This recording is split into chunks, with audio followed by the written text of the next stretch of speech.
You're listening to Heritage Radio Network.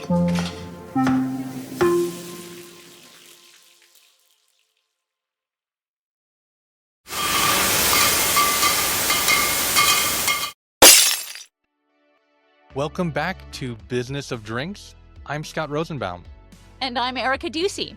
Today, we're joined by Britt West of Gallo.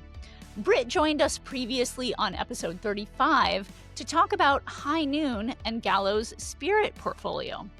And that was over a year ago, and now he's in a new role, Chief Commercial Officer, and here with us to discuss a major milestone for Barefoot Wine.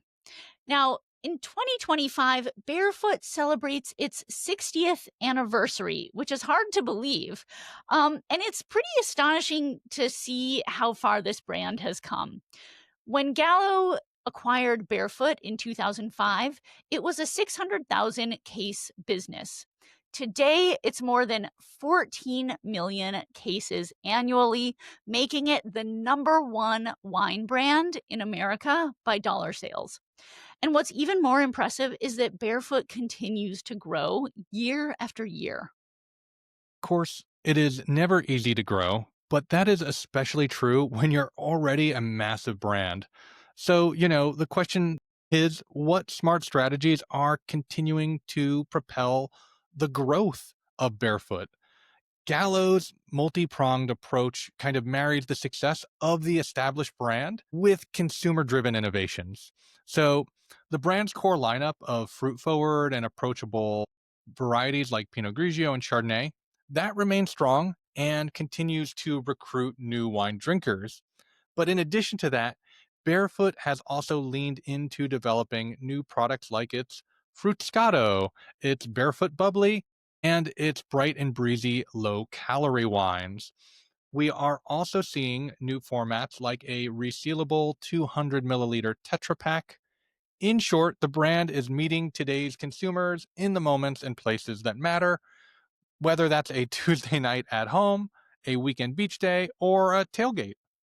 And speaking of that tailgate, Barefoot has always stood out for its unstuffy, really welcoming branding and marketing. And in recent years, it has gone further by becoming the official wine of the NFL. So that was really a pretty bold move into a space that traditionally has been dominated by beer and spirits.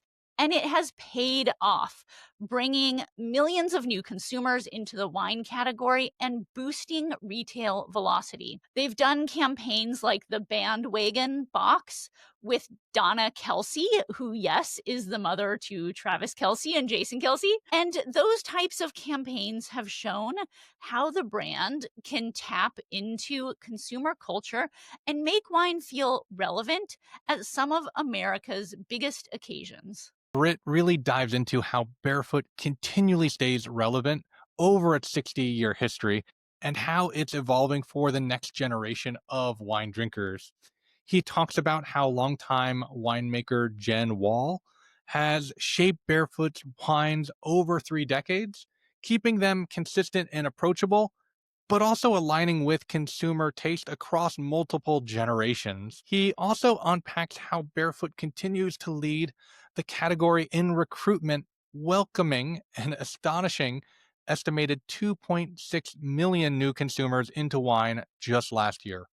Yeah, Barefoot is such an impressive case study. I've used it in so many keynote talks about where the wine business is going and how brands can reach audiences at scale. Because to me, it just shows how a legacy player can continue to reinvent itself. They have maintained and grown their audience and also their cultural relevance over the decades. So I think for any brand that is looking to, build their brand with staying power, this conversation is truly filled with insights from someone that I think is one of the smartest strategists in the drink business. With that, let's get into it. Here is our conversation with Britt West of Gallo. And now, a word from our sponsor. Is your drinks brand looking to start or expand import and distribution? Whether you're seeking to enter new markets or you're unhappy with a current distributor and desiring a better fit, you should know about Swig Partners.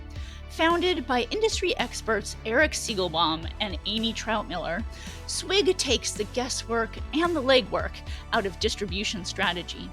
Swig helps brands and distributors find the right fit for long-term relationships and sales success. US-based importers and distributors should reach out too. With Swig, they can explore new products for free. And brands, you can get $100 off by mentioning Business of Drinks. Find out more at swigpartners.com/business of drinks. That's swigpartners.com/business of drinks. Britt, welcome back to Business of Drinks. I come when I have exciting things to talk about, so thank you for having me. Absolutely. Well, for listeners who may not have heard our prior episode with you where we talked about the explosive growth of High Noon, give us a quick recap about your background as a founder and how you ended up running Gallo as its chief commercial officer. Well, the quick thing I always tell people is I've been in the beverage alcohol my whole career. It's all I know. So I, I stick with it. But no, I started my career really in the nightlife business. I mean, I was in nightclubs and decided maybe I should do something that maybe was going to live a longer, healthier life. And so I ended up in the early part of my career going to work for Bacardi and was there for many great years, including as the U.S. director on Grey Goose vodka.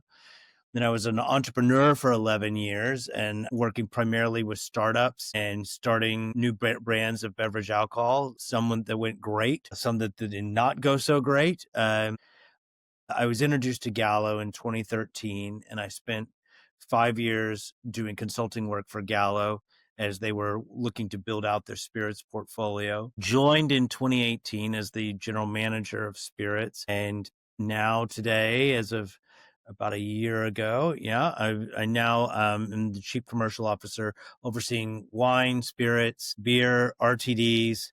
About the only thing that doesn't come under me on the commercial side is our luxury wine portfolio, which is we manage very separately because those are the things that have estates and tasting rooms, and it's just a very different business model from the rest of Gallo. Well, congratulations on your milestone.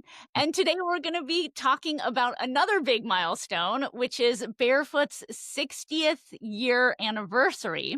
So, can you take us through the brand's history and talk about its key attributes and values? Yeah, I mean, it truly, I mean, it's hard to believe that it's 60 years as a brand, 20 years that it's been within Gallo, and then for the past 30 years under the stewardship of the winemaker Jen Wall. But, the genius of this brand, and I didn't do it, Gallo didn't do it, so like let's give full credit where credit was due, is that the founders saw that wine was really something that was, at that time in this country, something that was really, for the elite, for, the sophisticated classes. And that's very different, right? When you think about like the European model where wine is really in every home, on every table, right? And just so much more woven into the fabric of culture, regardless of socioeconomic conditions. And their motivation was really to make wine more approachable and more inclusive from the start. And that's 60 years ago, that seems like pretty hard to imagine, but that's what sparked Gallo's attention. At the time, it was about a 600,000 case business when we acquired it in 2005, and to today, I mean, it's over 14 million cases, which is just pretty incredible. I mean, it really is incredible. And, Barefoot is the number one wine brand by dollar sales in America. And it has several product lines at this point, dozens of SKUs. Were there early products that helped build this brand? Well, Yes. I mean, I think let's talk about the approach, and then the product part is really important. Despite the branding and everything else that's gone on since, the product approach was really about bringing very fruit forward but approachable, varietally correct wines to market, and so that's been at its core and at its legacy. It's obviously grown significantly from there. But when you think about things like Pinot Grigio or Chardonnay, I mean, that's the consistent thread that runs throughout: fruit forward, varietally correct, approachable wines. And Yeah. you have to give full credit. Jen Wall, 30 years as the winemaker. I mean, she has a vision that has been able to adopt very impressively over time. Yeah, I mean, that is an incredible run. How would you describe her winemaking philosophy and really the key to her success over so many years? I think when you think about winemakers, and I'm going to say a rather indicting thing here, a lot of winemakers make wine that is intellectually curious for themselves, and Jen is intellectually curious about consumers. That's a real difference. Jen gets out. She wants to meet. She wants to understand. She wants to really. Because I hadn't even thought about this till just now. Now 3 generations of consumers. Jen's career on Barefoot started in X, moved through millennial, and is now transitioning to Gen Z. That's pretty impressive. Quite frankly, I just paused to think about that, of just how much you have to be intellectually curious about consumers Yeah. to be able to span that test of time. Yeah. Is there one SKU in this brand's portfolio that you say, like, this is like either the top seller or like the signature one that really helped build the brand the most? There's not. And I think that's what's unique about the brand. I oftentimes talk with my teams about, you got to have a hero SKU, right? You got to have one thing that the brand stands for. If you were to just say what is the largest selling, well, yes, it's Pinot Grigio. I don't connect that really with Barefoot. Is truly a portfolio of brands and of offerings, compared to, if I think about other things, let's say within the Gallo portfolio, right? If I say La Marca, you know exactly what to think about. If I say Apothic, people think about Apothic Red, or Whitehaven, they think about New Zealand Sauvignon Blanc. When you say Barefoot, it really matters to the consumer of what their preference is. Yeah. And the brand has been so innovative, has several different product lines.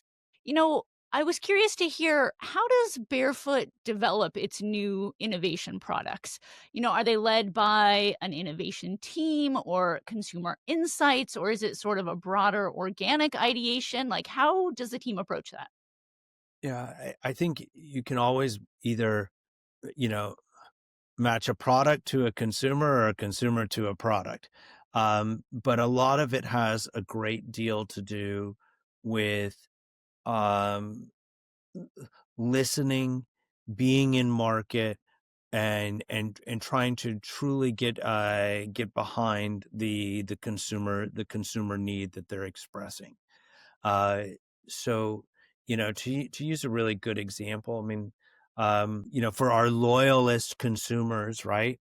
We developed Barefoot on Tap because, to that really loyal consumer, they were looking to not have to have, two 1.5 liters or three 750 ml glass bottles, right? Barefoot on Tap offers Barefoot in a 3 liter box, which, sadly, to some degree, a 3 liter box doesn't have the greatest of names in this country, but box is actually a wonderful vehicle because it delivers quality and freshness, because of how tight the you can prevent the oxidation levels in with the bag and box. It really prevents wine from being exposed to air, which can, as change the flavor over time.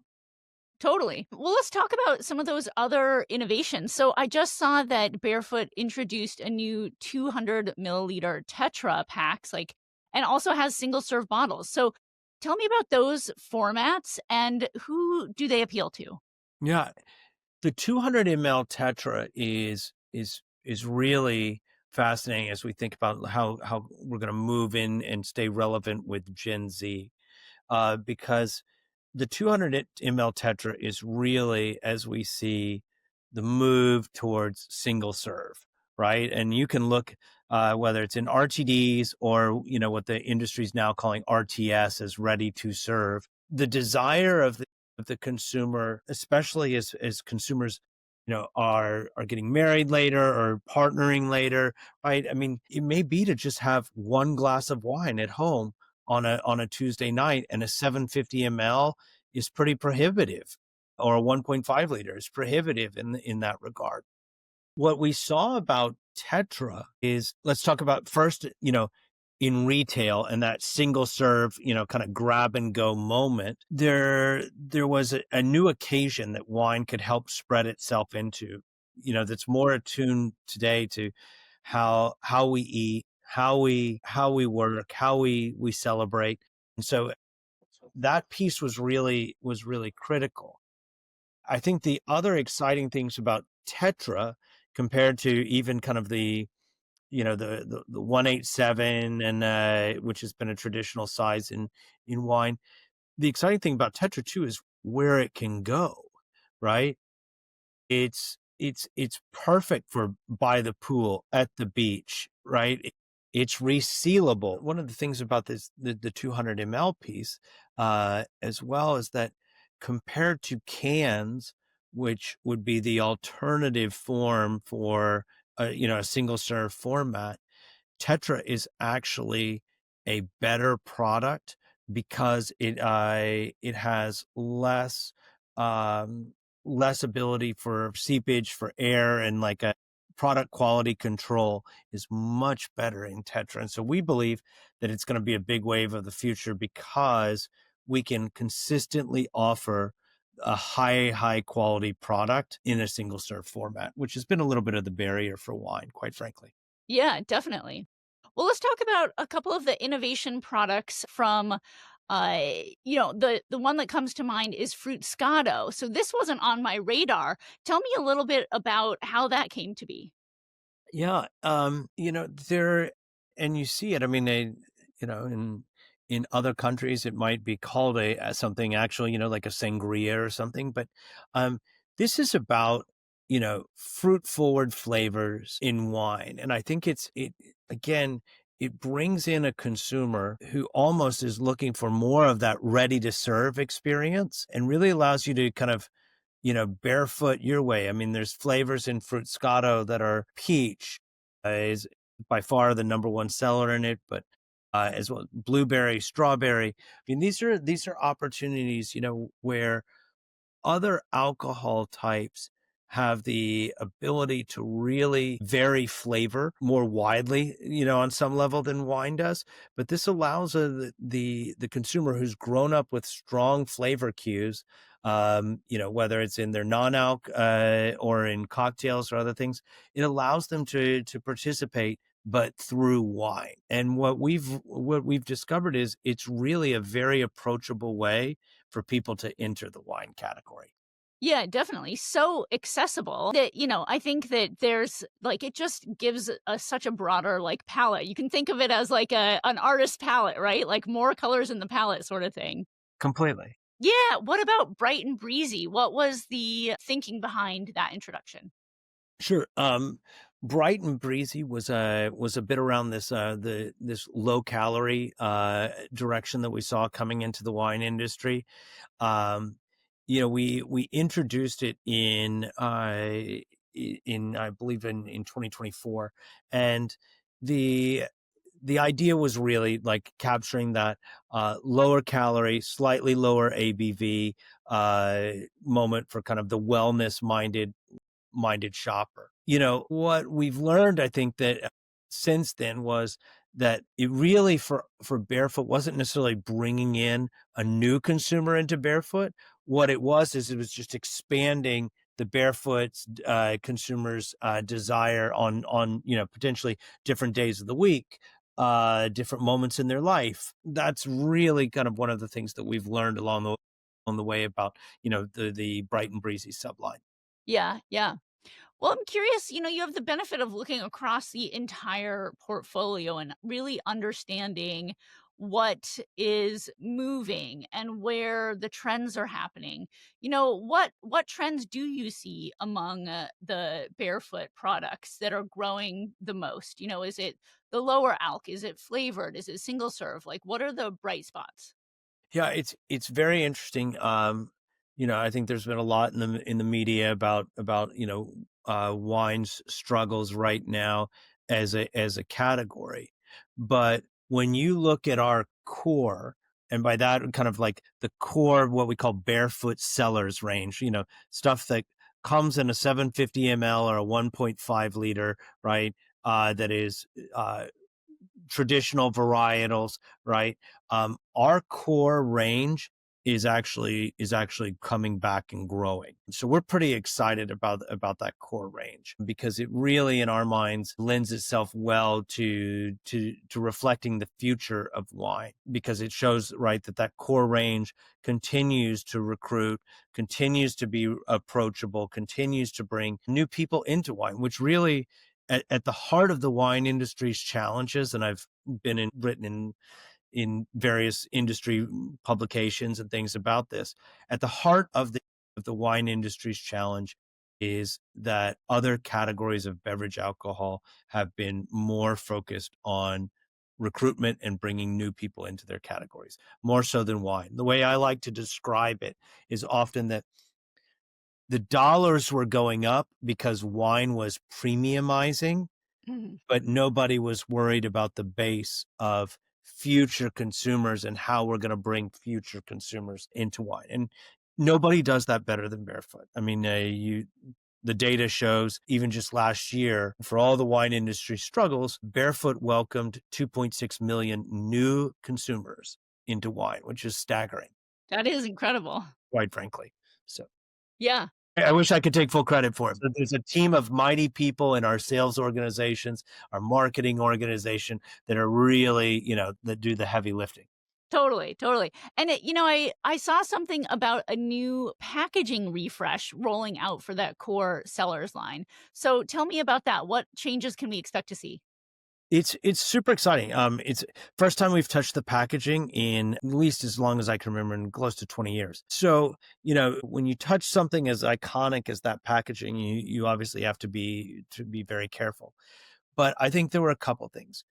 How to contemporize the packaging a bit without losing its its approachability, without losing the casualness of which people feel welcomed by the Barefoot packaging. It's not something you have to study too hard. It's not something that makes you feel like you better know the codes and the language of wine or you're not welcome here. That's not what it is. I mean, right? So there are a few things that we did. I mean, we looked at the language on the labels, right? I mean, how are we describing our wine? Is this the language of a new generation? And so we made some tweaks to the language. The second thing was that over time, the visual identity had gotten a little bit away from us. And so what do I mean by that? Right? Well, the colors used on a 750 milliliter bottle weren't exactly for, let's say for Chardonnay, weren't the same colors being used on the Barefoot on Tap 3 liter box. And so, really getting tighter back to that core visual identity so that it pops on the shelf. It's easier for the consumer to shop. And that was a big piece of it. I mean, the wine aisle, as we all know in grocery store, is a long aisle and it has a lot on the shelves. But we needed that visual identity to be very familiar, very approachable for the consumer. And then lastly, I think the foot itself. I mean, so iconic, so memorable, but needed a little bit of a modernization, a little bit of a refresh. And so we're excited about it. And Of course, like all big brands, we tested it with consumers in a video environment so that we could see how consumers shopped it differently, and we saw the lift that it was experiencing on shelf for purchase intent. So we're very excited about it, and so far the feedback has been great from customers and consumers alike. Yeah. I love that the foot got zhuzhed. Sometimes you got to mess with the foot. Tell me more about the marketing. Are there specific campaigns or activations like over the past year that you were particularly happy with? Well, I think it was a bold move for a wine to go into the NFL. Let's just start right there. I mean, a sport that, I mean, people largely believe associated with beer. But if any brand could do it, Barefoot could. And so, we're going into our fourth year of that NFL partnership, and the learnings have been immense. You learn a lot about what the barriers to wine, what the barriers were to people thinking about wine in the football occasion. But I can't give the team enough credit. I mean, for the courage to go into the NFL, and then every year we've learned, and we've learned more and more as we've gone through it. How to make wine approachable for the right food within wings and wine go pretty well together, as it turns out. But you got to Yeah. get consumers to be open to the idea and accepting of it. Yeah. I mean, I think it was a brilliant idea because there's such an opportunity there. Like, there was no sort of drink for, the women who were also going to these football games and hosting the tailgates and, having watch, sessions at home. So I wanted to hear about the bandwagon box. I understand that this is like a viral concept. Tell us about it.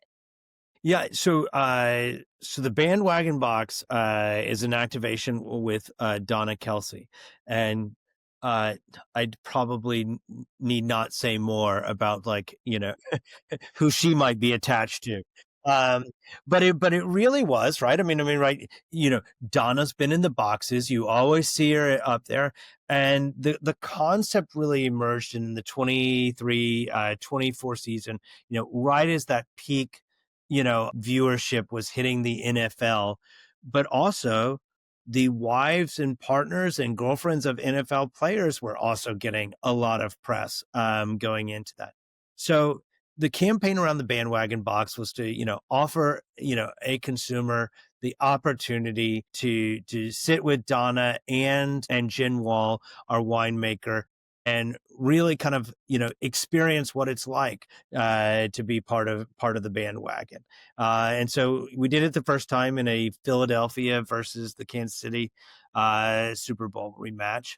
And I think it was just a great example of how Barefoot has consistently stayed relevant in culture, is kind of capitalizing and seeing the moment and trying to find a way for Barefoot to work its way in.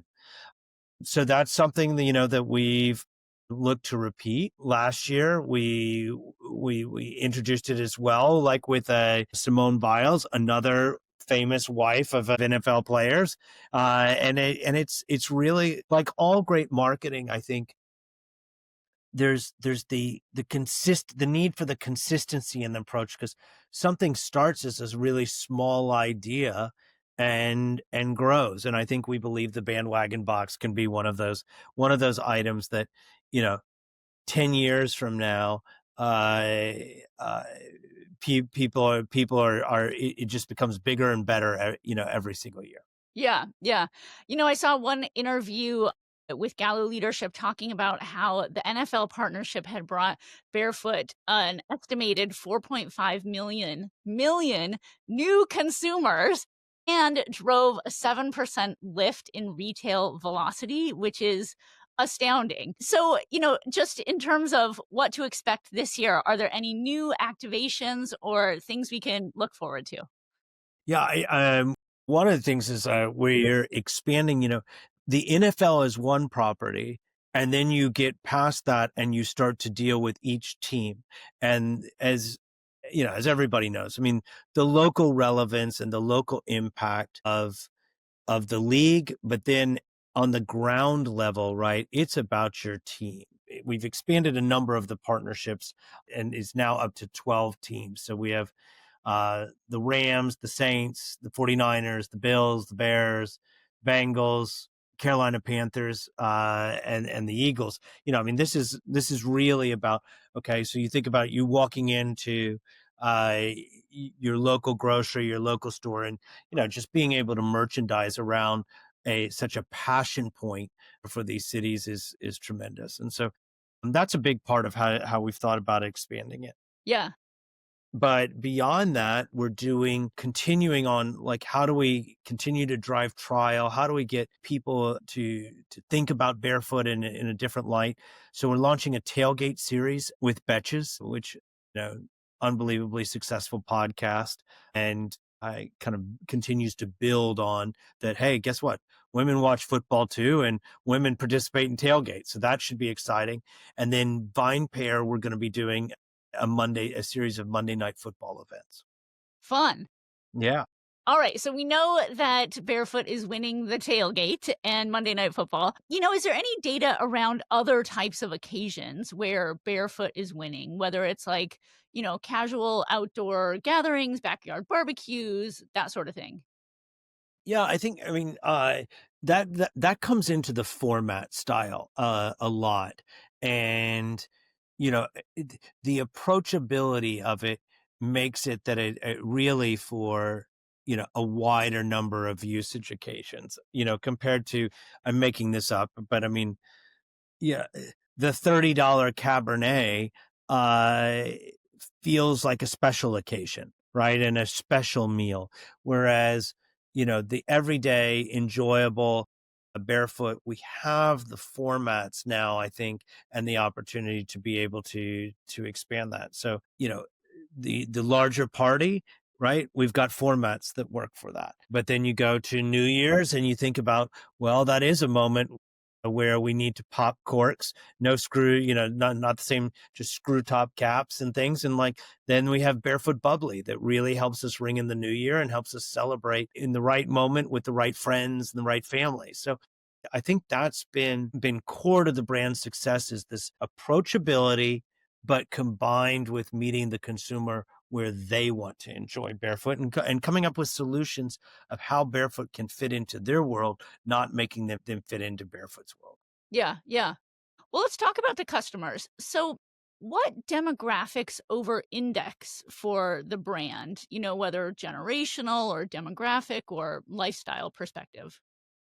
Yeah, it's widely more democratic than wine, which we believe is important. I mean, and by that I do not mean political affiliation, of course. I mean that it is widely reflective of America, which I think is part of the power of the brand, right? You see it being enjoyed in metro cities, you see it being enjoyed in the suburbs, and you see Barefoot enjoyed in rural communities. You see it cut across ethnicity lines, from Hispanic to African American. And I think that's really part of some of the sheer, how do you get to be so much larger as a brand than the next closest brand by volume, is because of that crosscut. But at the heart of it, right, Barefoot will always be a youthful brand that predominantly welcomes people into the category. And so, compared to the rest of wine, which has aged with that premiumization that I've been talking about, you do see the Barefoot trends, Gen Z through, let's call it, the millennial, are super strong. Yeah, yeah. And are there certain products that you find really resonating with the Gen Z consumers? Yeah, this single serve is really important, because otherwise it's a high, for in this world right now, it's a high bar, um, especially as I think the economy is kind of pinching wallets, and we've been through a period of inflation. Um, People don't want to take a risk with their money. And that's just a fact, right? I mean, I'm not going to just, spend money on to try something. And that's why I think you do see the single serve and how the convenience channel is growing so rapidly, is because, I'd rather be able to, to be able to buy, a 200 ml Tetra or a 187, or, a smaller format, to make sure that I like this and that it's the right amount of money for the right occasion for me right now. And I think that's one of the struggles of traditional wine, is it is perceived as expensive because of, if you were to just price comparison, right? There are 4 glasses of wine in a 750 ml. Well, a consumer can buy 6 beers for under $10. A consumer can buy a bottle of New Amsterdam for $10, right? Which has 17 drinks in it. And so there's always been this perception of like, what if I don't like it? It's a high outlay of monetarily for uh for risk. And I think that's what some of these smaller sizes are offering, is that. And by the way, I don't want to drink the whole bottle tonight because maybe I live alone in my apartment in downtown Chicago. So this idea of, at a lower price point, being able to offer value to the consumer at a lower risk, I think is powerful. And Barefoot really, I think we were ahead of this trend. Yeah, definitely. And plays into the little treat culture, just it feels mentally for a lot of people so much easier to just, buy that $4 or $5 single serve than spend more for a bottle. To your point, it also fits along portion control and Yeah. moderation trends, right? It's like, great, now I can have 1 glass of wine if that's what I want. Yeah, yeah. And how do you think about the pricing strategy for this portfolio of products? Is there like a price ceiling for Barefoot, or how does that, how do you conceptualize it? Yeah, well, I think that first and foremost, we have to start with our core proposition of pricing to be approachable and welcoming new people into wine, first and foremost. And again, I go back to Jen and give her full credit of, that's a challenge of, with fluctuating great prices and things. But, core to our offering is, in Barefoot, is that approachability. It always has been, and quite frankly, it always should be. And that's why Barefoot should withstand the test of time. But I do think using those different sizes, right? As we can offer more value, maybe in the 1.5 liter, but it's still a high cash outlay for the consumers.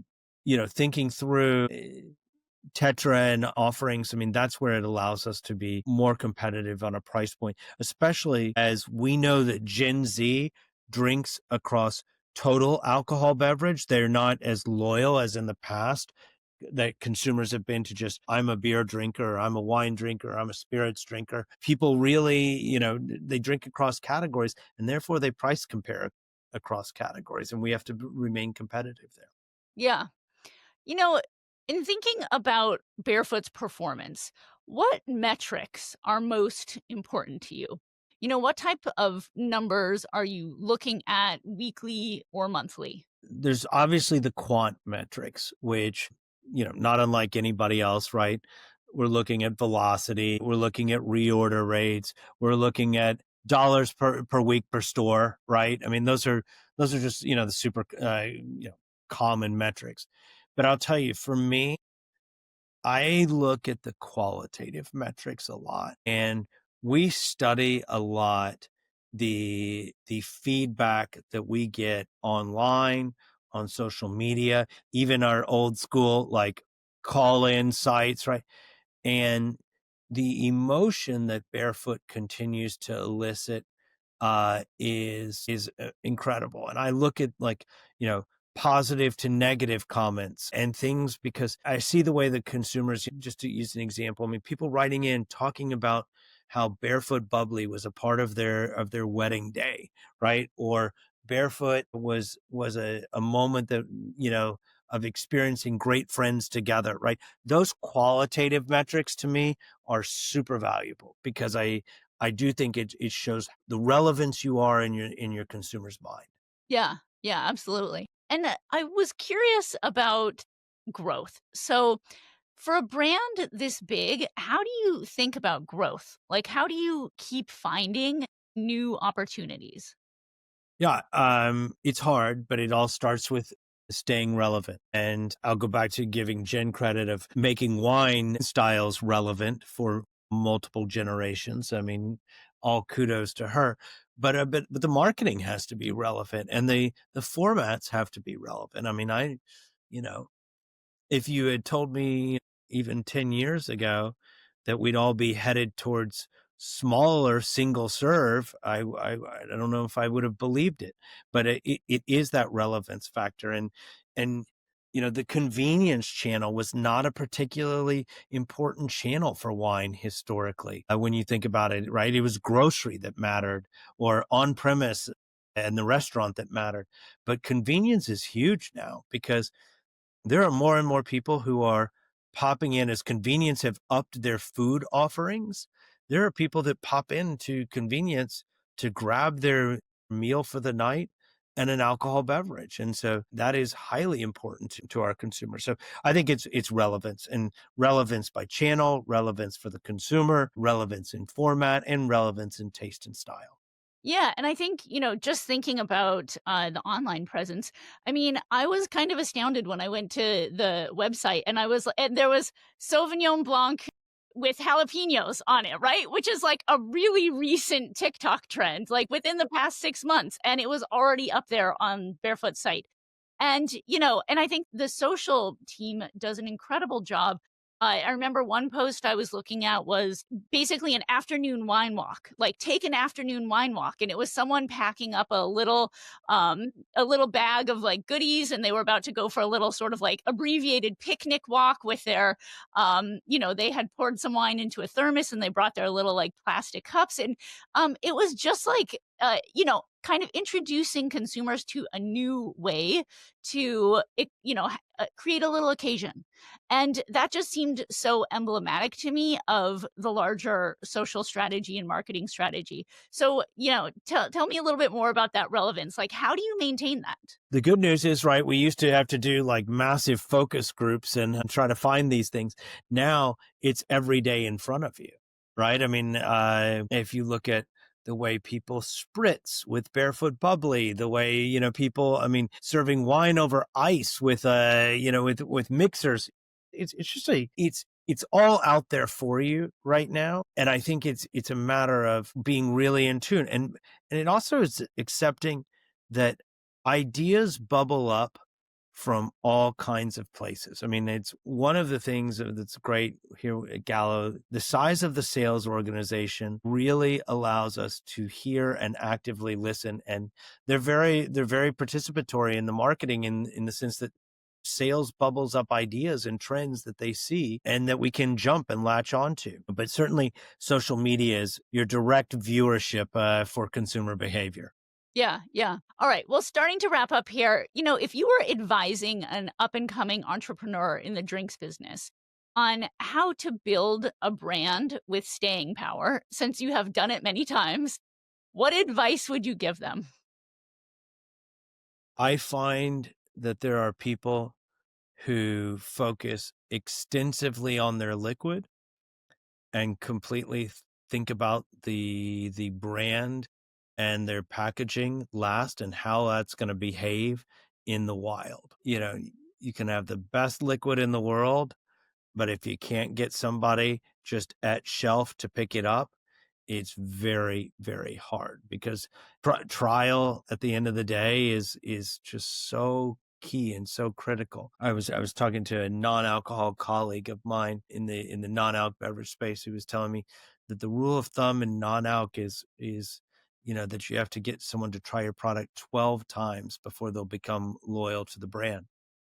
And I was thinking about that in beverage alcohol, and just, with the many state restrictions and how challenging it can be just to introduce wine to people. And so your packaging has to work hard for you. Now, the flip side, of course, is if the packaging works really hard and the liquid doesn't deliver, that'll be the first and only time someone picks it up. But I would just say you can't ignore the importance And Barefoot should be the illustration of that, of branding and how that branding reflects kind of what your offering is. Yeah, yeah. And you oversee so many wine and spirits brands. And as we know, some categories are facing more challenges than others. I wanted to get your sense of, the downturn that we see in wine right now. Is it cyclical? Is it structural? How do you think about it? People like to say it's a little bit of both. I feel like that's straddling the fence a little bit. I'm like, come on, give me a real answer. If you ask me, I think it's cyclical. I think there's no doubt, and I've talked about it, that the consumer is pinched right now. And if you think about that in the day part, wine largely lives after work or sometime after work, maybe not on the weekends, but let's talk about it on a weekday basis. Well, how much money have people spent on their morning coffee? We look at things that weren't even in existence 10 years ago, like online gambling. You think about the rise of things like Zen. Maybe these seem like overly, more male. I mean, I always use the LDA, young male consumer, to talk about, say like they're on online gambling, they're using Zen, and they've had morning coffee. It's no wonder we're surprised that beverage alcohol dollars are being impacted, because by the time it hits 5 o'clock, the money's already out of the wallet. And so I think that overall, I mean, it is cyclical, that as we can just put more disposable income in consumers' pockets, that'll be strong for the beverage alcohol industry. But also we have an obligation to go back and work hard to fight back for those dollars. So that's my other piece of why I think it's cyclical, but we've got work to do as an industry. Yeah, yeah. And last question, I know you've answered this in our prior episode, but, are there any sources of inspiration or places that you would suggest entrepreneurs go to get advice or insights right now? 100%. I was thinking about this because I happen to go to Park Street University. Hmm. Park Street is a back office importer, logistics manager, and partially distributor for the beverage alcohol entrepreneur. But I was watching some of their content recently, and they've got some great people. It's really spot on. Go and watch Park Street University, because there's some things that'll save you a lot of time and headaches there. Yeah, absolutely. We have an upcoming episode in partnership with them. My dear friend, Harry Coleman, I've known him my whole career, but that's a great team over there that really knows what they're talking about. Well, Britt, thank you so much for joining us again on Business of Drinks. We're so grateful for all of your insights. Listen, Erica, it was a pleasure to be here, and, happy birthday, Barefoot. I mean, who would have thought 60 years later? Love it. Happy birthday. Cheers to Barefoot. All right. Cheers. Thank you so much. We are back at last call with a big question making waves in the drink world. How can wine fight back against RTDs? The latest IWSR report shows just how quickly consumer preferences are shifting. RTDs are winning on convenience, flavor innovation, and social media buzz, while wine continues to wrestle with an aging consumer base and a reputation for being less accessible. In some markets, RTD volumes already exceed those of still and sparkling wine combined. That's a wake-up call. So, what do we think as a collective? Is wine ready to adapt, or are RTDs just pulling too far ahead? I think this is so absolutely fascinating. I mean, we discussed earlier some insights about who the wine consumer is, and we know that 42% of folks that drink alcohol spend their money across category. So this is very real and very pertinent.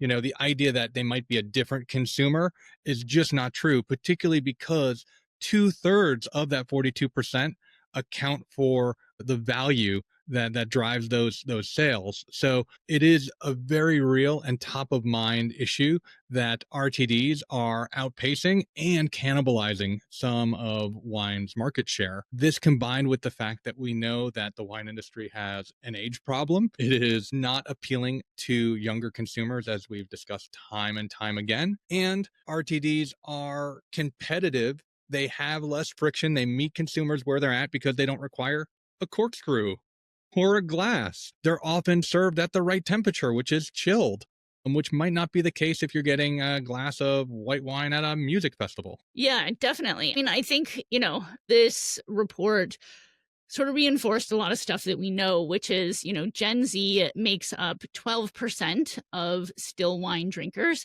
but 15% of RTD consumers. What it says is like, wine is failing to recruit the next generation of drinkers, while RTDs, for many reasons, are proving to be really sticky for these younger LDA audiences. To me, what it says is like, look, wine really does need to fix its accessibility and its marketing challenges. Otherwise, it risks becoming a legacy product category. I mean, I just think as we see across all categories, the single serve format becoming more and more in demand, really, because of a variety of reasons.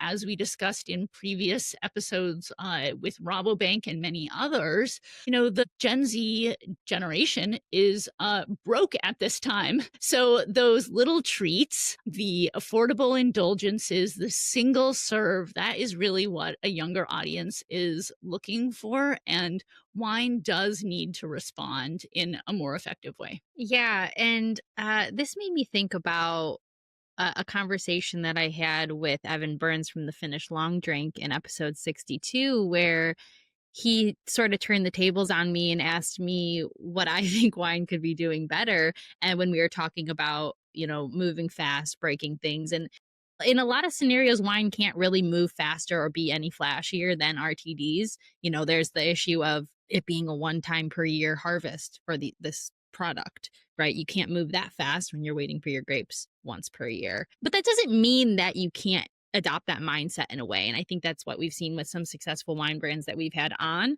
like Winey Baby or Field Recordings, where they are creating labels that like really capture a moment and, more importantly, personality. And I think that the move away from tradition can be really uncomfortable for people who have gotten into wine by falling in love with the tradition. But the fact of the matter is that if that's something that being engaging with younger consumers, if that is something that you are interested in doing, it's something that does have to happen in order to become more accessible and be in the occasions where people are drinking RTDs. You want them to just all be together, Brand, I think, is really key here. And Richard Halstead, who is the COO of Consumer Insights at IWSR, says that simpler branding cues are a way for wine to gain a little bit more attention. I mean, think about it. When folks buy an RTD at a music festival or sporting event, not only are they buying the brand, but they are advertising the brand because literally the label is traveling with them. When you get a glass of wine in a red Solo cup, you don't have that advantage. The ability to convey that as simply as possible, makes me think of my experience 20 years ago in retail when literally 2 or 3 times a day, someone would come in saying, I'm looking for that wine, but I don't remember the name. Yeah. It had the blank on the label. Yeah.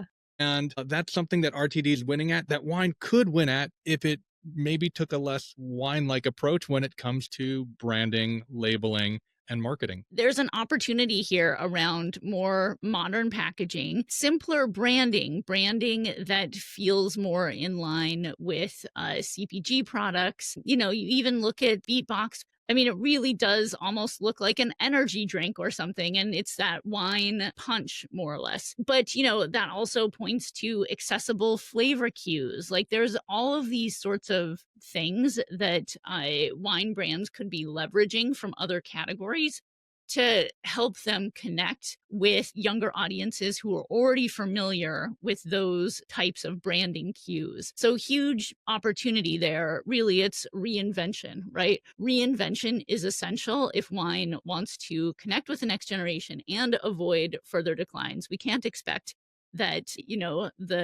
the younger audience right now is going to age into the type of behavior where they end each day with a glass of wine. Like, the data just does not support that right now. Much more occasion-based purchasing.